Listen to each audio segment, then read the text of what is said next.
Hoje eu vou compartilhar com vocês uma pesquisa que eu desenvolvi, uma teoria que eu criei sobre grupos de compreensão sobre o espiritualismo em geral.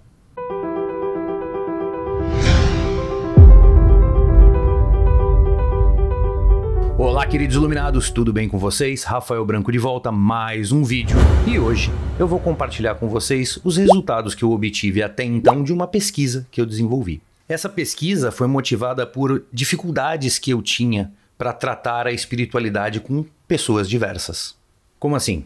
Eu tratava com muitas pessoas, tinha contato com muitas pessoas e essa quantidade cada vez era maior. Quando você encontra um grupo ou uma pessoa e você vai conversar sobre espiritualidade com essa pessoa, você tem que identificar dois momentos muito importantes da pessoa que está ali compartilhando com você. O primeiro é a língua que ela fala. Isso é totalmente relacionado à religiosidade dela, diretamente à religião. Porque se ela for kardecista, é como se fosse um idioma. Eu tenho que ter conhecimento para ter diálogo com ela e falar kardecistês. Aí vem um outro, vai ser o catoliquês. Vem um outro e eu preciso manjar do umbandês. E cada uma gera uma linguagem. Você tem que ter a eloquência e o conhecimento mínimo para você poder dialogar com esses idiomas. Mas mesmo dentro desses diferentes grupos religiosos, que o meu intuito era sempre poder conversar de uma forma sempre construtiva e respeitando as crenças de qualquer um dos idiomas que eu citei aqui como exemplo, eu queria entender o momento da pessoa. Porque dependendo do momento da pessoa, há coisas que você deve falar e coisas que você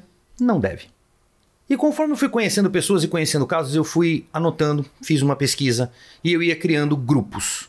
E eu ia identificando as características desses grupos. Eu separei isso num gráfico, que acabou ficando um gráfico até bacaninha, né? Tipo, legal. Eu separei aí em 11 momentos em 9 grupos. Não é uma questão evolutiva, não é porque o cara que está no número 1 é menos evoluído do cara que está lá no 8, 9, não é isso. São apenas momentos diferentes. Demonstrações gráficas das posições que eu entendo para as pessoas. E eu fui entendendo que esses grupos, eles tinham uma correlação e eles iam ligando como gatilhos um no outro e a pessoa ia pulando de um para outro.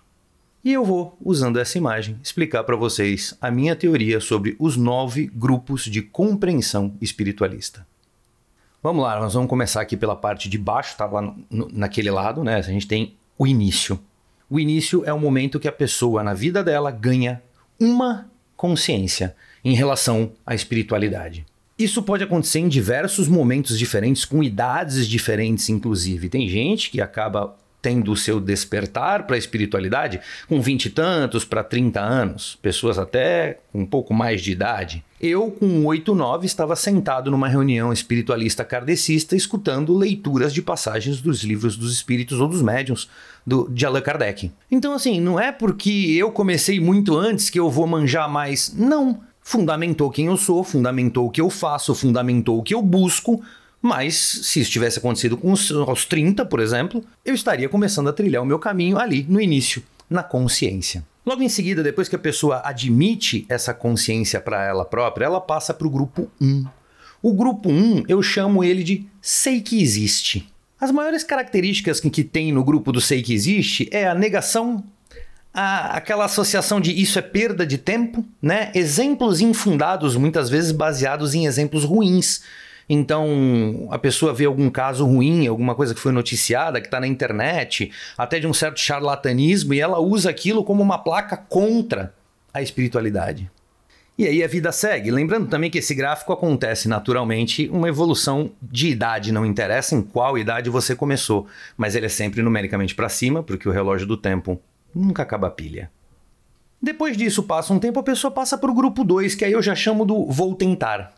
Por que vou tentar? Porque é o momento que a pessoa deixa de gastar energia com aquela negação anterior e ela, por alguma necessidade, muitas vezes, ela busca ajuda.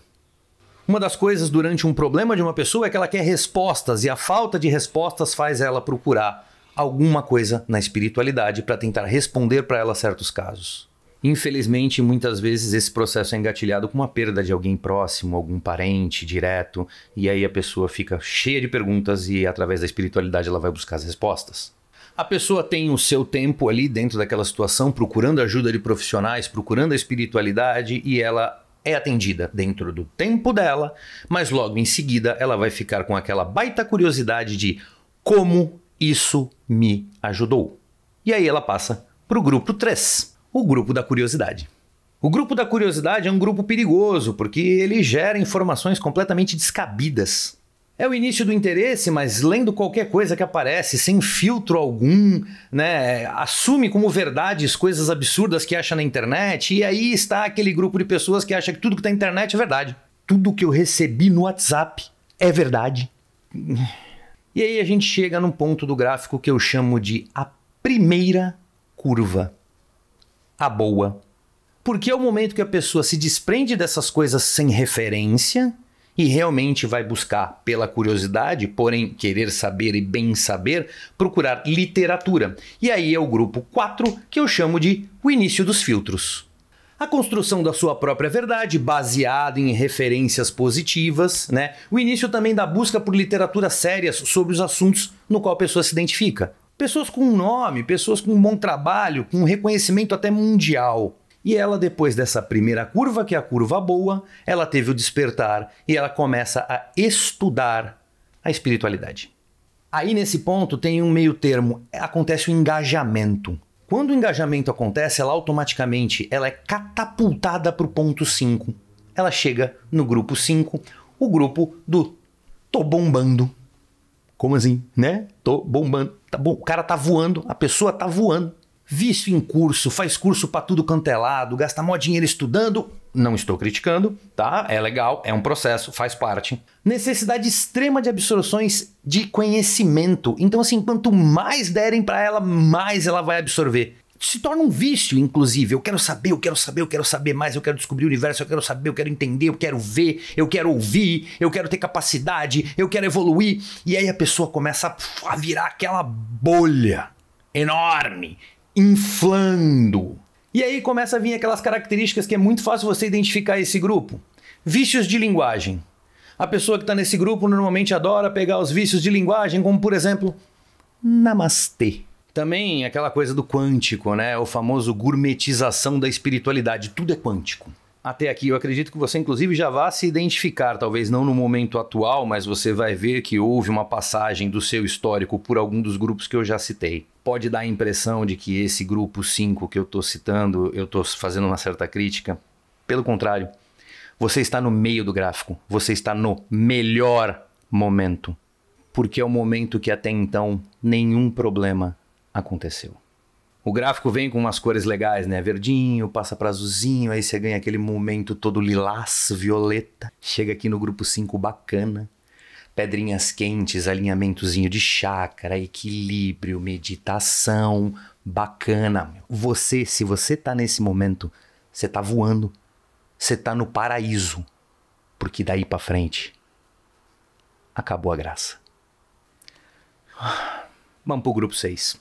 É o grupo que eu chamo de opa, pisa no freio, Zé. Por que esse nome estúpido? Porque é o momento que você cria um filtro máximo. É o momento que você já começa a separar, inclusive, coisas que você acreditava, leu e dava como importante no seu passado, e você já começa a passei do ponto disso aqui. É o momento que você cria realmente um filtro muito forte e você separa muito o que você vai absorver do que você vai ignorar. Porque afinal de contas você passou pelo grupo anterior e você tá cheia de informação. Você tem muita informação. É tanta informação que te atrapalha. E aí o filtro máximo é ativado, a compreensão de que o mundo não é só flores vai acontecer. Porque provavelmente o gatilho para você entrar no grupo 6 é o momento que você se confronta diretamente com um caso muito sério e assustador. Normalmente, terapeutas que atendem pessoas, abrem seus próprios consultórios e etc., recebem as pessoas, fazem alinhamento de chácara, pedem para os mestres equilibrarem a pessoa e etc, até que entra uma pessoa que te traz um caso que você não vai dormir aquela noite. Bem-vindo ao grupo 6. Os exemplos são diversos, eu conheço muitos, mas eu vou segurar isso para quando a gente fizer agora a próxima curva. A curva 2, a segunda curva que eu chamo de a terrível. Você teve o susto, você percebeu que o mundo não é flores lá no grupo 6. Teve um problema, pediu ajuda para outros profissionais, colegas. Teve que compartilhar. Teve que receber um auxílio. E aí você, depois da curva, chega no grupo 7, que é o grupo do eu não fazia ideia. Esse grupo tem como características o encontro direto com casos extremamente pesados. E mais de um, que foi o gatilho do 6, mas aqui você vai encontrar diversos. E a consciência de que nós somos nada perto de tudo, que sendo bom ou ruim, não é que nós não tenhamos importância, claro que temos, mas é aí que você percebe que dentro de uma grande máquina, nós somos um parafusinho, mas bem pequenininho. Aquela grandeza que você sentiu lá no grupo 4, 5, diminui. Diminui porque você toma consciência de que o universo que você está é muito maior do que você tinha pensado antes. E os casos pesados que eu citei, agora eu vou dar o exemplo, que inclusive é o que você vai encontrar no 6, provavelmente. Você já tratou um esquizofrênico com tendências agressivas? Você já viu uma pessoa chegando perto de você com expurgos pela derme, pela pele? Com a mão roxa parecendo que está em gangrena rachada e saindo um líquido com um cheiro pútrido? Pessoas já vomitaram em você? Você já conheceu alguém com distúrbios sexuais fortíssimos que normalmente se relaciona a íncubos e súcubos? É por isso que eu digo, se você está lá no grupo 5, continua lá. E aí quando você se depara com essa galera toda, você vai passar para o único grupo dessa tabela que você não tem como ficar nele. Decisão final. Chegou nesse grupo, você só tem duas opções. Ou continua, ou retorna. Já logo te aviso, é muito comum retornarem. E não é ruim, não estou criticando ninguém por isso, tá? Se você quiser ficar lá no grupo 5, ótimo, viva a sua vida em paz. Mas existem pessoas com missões diferentes nessa vida. Existem pessoas que ajudam pessoas de formas diferenciadas, não só espiritualmente. Tudo bem que lá no grupo 1 e no grupo 2, lá embaixo, estão as pessoas que normalmente consomem o produto espiritualista de um profissional. Mas também lá tem pessoas que não se relacionam com a espiritualidade, mas costuram para crianças órfãos, por exemplo. Ajudam asilos, médicos que salvam vidas. Lá tem um monte de gente que também trabalha para a luz, mas não tem relação direta com o estudo espiritualista. Tem muita gente. E não é ruim estar lá. É o momento dela, ela escolheu aquele caminho. Ela está ajudando o universo do jeito dela. Então se você está lá no grupo 8, ou se você está lá no grupo 2, 3, o importante é a sua missão. Se aquilo você projetou e você está fazendo certo, continua. Então se você projetou que você ia se sentir bem pro resto da sua vida no grupo 5, numa boa, parabéns, siga com o seu plano. Só que aí tem pessoas que vêm com uma missão que algumas linhas chamam de combate. Eu não gosto muito desse termo, né? Meio pesado, combate, mas eu já ouvi esse termo. Volta pro grupo 5, atenda as pessoas, faça o seu melhor, seja importante no grupo 5, mas entenda que tem outros momentos e outras pessoas também. É duro, porque se você chegar ali no 8 e decidir ir pra frente, você chega no último grupo, o grupo 9.